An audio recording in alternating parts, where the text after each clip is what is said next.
කොහොමද යාළුවනේ? ඔන්න ඉතින් මම අදත් ආවා. ඔයාලා හොඳින් ඉන්නවද?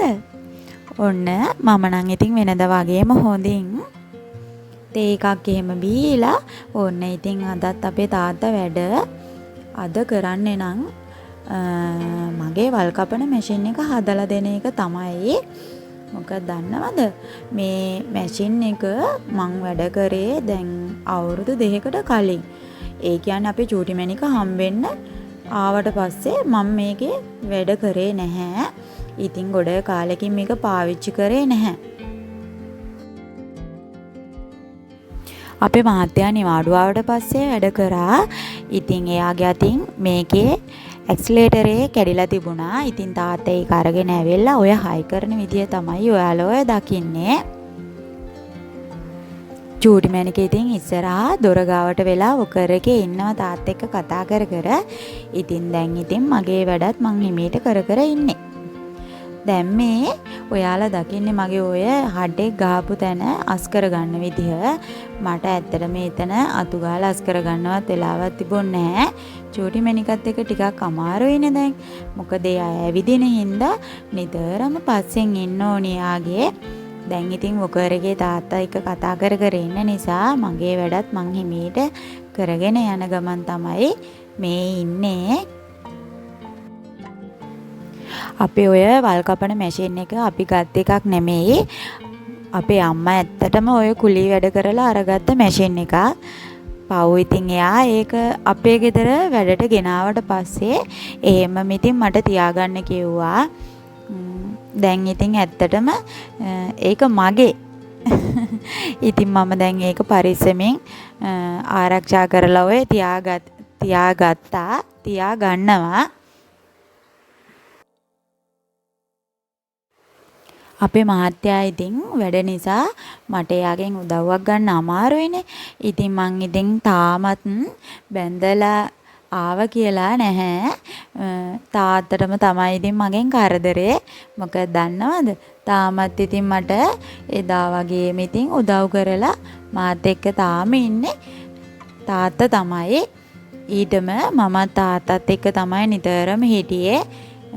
ඉතින් අපි දෙන්න ගොඩාක් දුරට වැඩක් කරනකොට ඉස්සර වුණත් එකට තමයි මොකද අපේ අයියයි මල්ලි හිටියා වුණත් ඒ කට්ටිය එයාලගේ වැඩත් එක්ක ඒ කියන්නේ එයාලගේ ජොබ් එකත් එක්ක එයාලා තාත්තත් එක්ක නෑනේ වැඩිය. ඉතින් මාත් එක්ක තමයි නිතරම තාත්තගේ කාලේ ගෙවුනේ. ඉඳලා හිටලා වුණත් අපේ ගෙදර ආවහම මට ඉතින් ඒ දවස්වලට මාර සතුටුයි.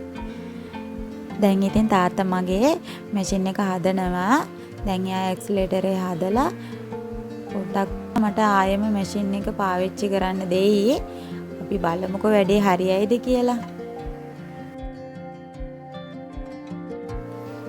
මා ගෙදර වගේ නෙමෙයි. ඉතින් අපේ ගෙදර ආවම එයාට ඕනි කරන අඩුපාඩු එහෙම හොයාගන්න ඉතින් ටික වෙලාවක් යනවා.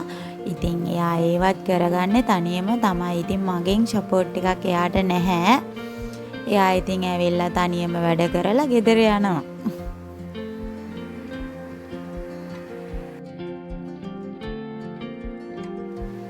ඔය ෂීට් ටික තියෙන තැන පොල් ගහක් තියෙනවා. ඒකේ වැටෙන පොල් ගොඩාක් දුරට මේ පුස් පොල්. ඉතින් ඒක නිසා මම මේ පොල් උතන එකතු කරලා තමයි තියෙන්නේ. දැන් ඉතින් මං ඒ ටික ඔක්කොම පළලා ගන්න හදන්නේ. වේලලා ලිපේ දාන්න. ඉතින් ඒ ටික තමයි මම ඔය උතන කර කර ඉන්නේ. තාත්තා ඇක්සලරේටරේ නම් හදලා ඉවරයි. බලමුකෝ ස්ටාර්ට් වෙයිද කියලා.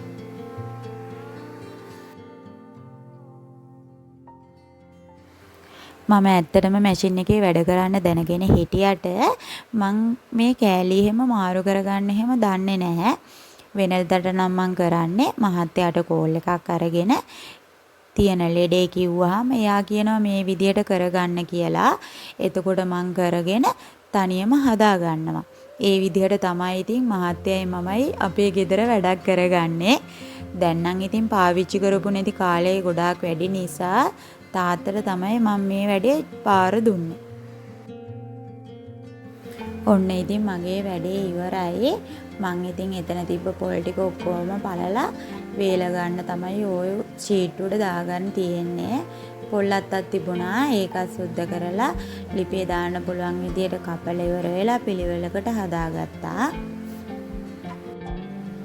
ඔයාලා දන්නවනේ ඉතින් මට වැඩිය දර එහෙම නෑ කියලා. ඉතින් මං ඔය වගේ පොල් අත්තක් එහෙම වැටුනහම ওই විදියට තමයි පාවිච්චි කරන්නේ. මේවා ඉතින් තියන අයට නම් වටිනාකමක් නැතුව ඇති. ඒත් ඉතින් මට දැන් නෑනේ. මට මහ ගෙදර හිටියානම් මටත් ඇතිෙන්න තියෙනවා. දැන් ඉතින් නැති නිසා පොල් අත්තක් වැටුණත් ඉතින් ගොඩාක් වටිනවා දැන්.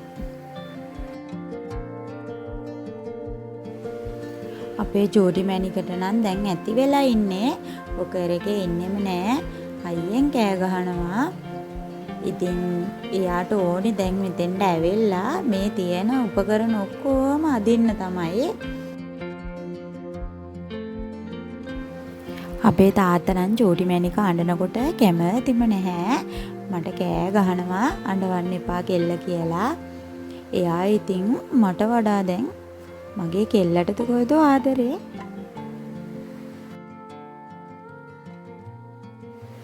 මම ඇත්තටම බයයි චෝටි මැනික තියාගෙන වැඩක් කරන්න. මොකද දන්නවද?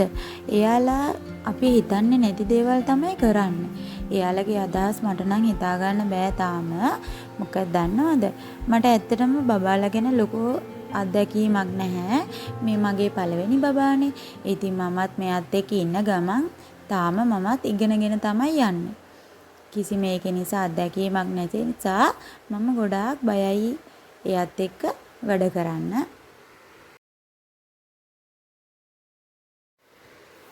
ඇක්සලරේටරේ නම් හදාගත්තා.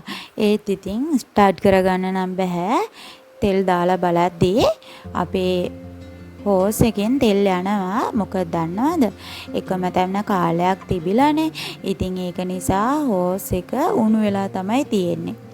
දැන් ඉතින් ආපහු හෝස් එක ගලවලා ආපහු කපලා ඒ කෑල්ල අයින් කරලා ඉවර වෙලා රත් කරලා ආපහු ටැංකියට සෙට් කරන්න ඕනේ. දැන් ඉතින් ආපහු ඒ වැඩේ තමයි කරන්නේ අපි දෙන්නා මේ.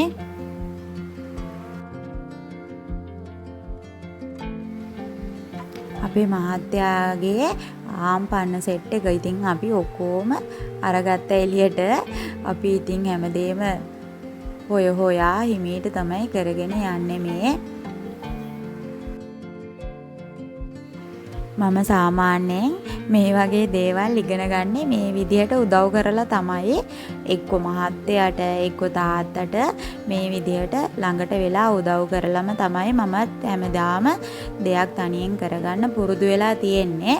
නැත්තම් ඇත්තටම මටත් වැඩිය දැනුමක් නැහැ මේවා ගැන. ඔන්න දැන් නම් වැඩේ සාර්ථකයි.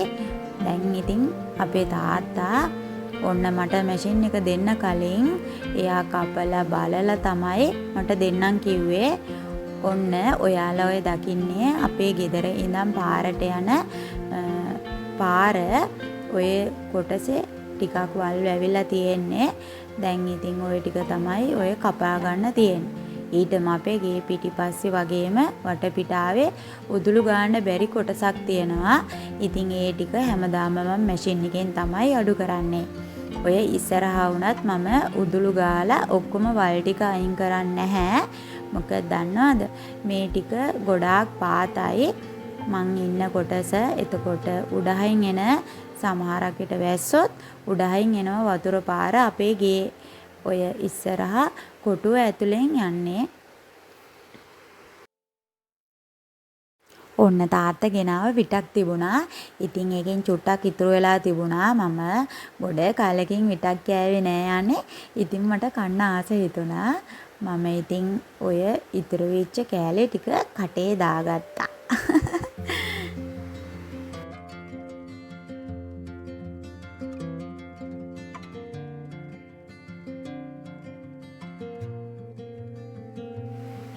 ඔන්න ඉතින් දැන් මගේ වාරේ.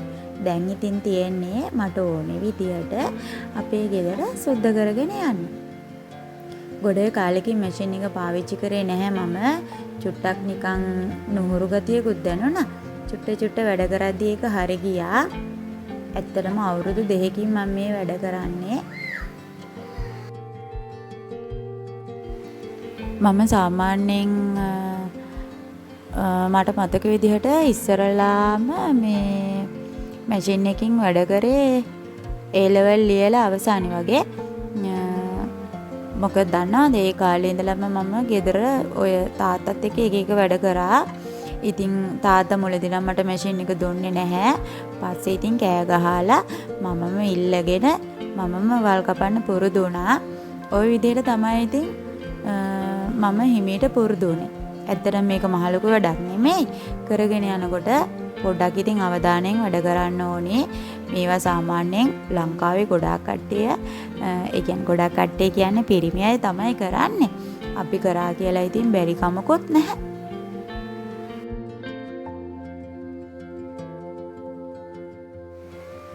අපිට ඉතින් හැමදේම කරන්න බෑ. ඒත් පුළුවන් දේ අපිට ඉගෙන ගන්න පුළුවන් කමක් තියෙද්දි අතාරින්නේ නැතුව ඉගෙන ගන්න එක තමයි මම නම් හිතන්නේ හොඳ. දැන් අපේ තාත්තට ඉතින් දැන් යන්නත් වෙලාව හරියාගෙන ඇවිත් තියෙන්නේ. මොකද දන්නවද දැන් ගොඩක් හවස් වෙලා මං ඉතින් කෙල්ල තාත්තට දීලා තමයි මේ වැඩ ටික ඉක්මනට ඉවර කරගන්නේ. ඔන්න ඔය විදියට තමයි මගේ අද දවසත් ඉතින් ගෙවිලා යන්නේ. මම ඉතින් හිමීට මේ වැඩ ටික කරගෙන යන්නම්. මං ආයෙත් ඔයාලා බලන්න අලුත් වීඩියෝ එකක් අරන් එන්නම්. මං එනකන් ඔයාලා හැමෝම වෙනද වගේම ආදරෙන් පරිස්සමෙන් සතුටින් ඉන්න ඕනේ. මගේ යාළුවෝ හැමෝටම බුදු සරණයි.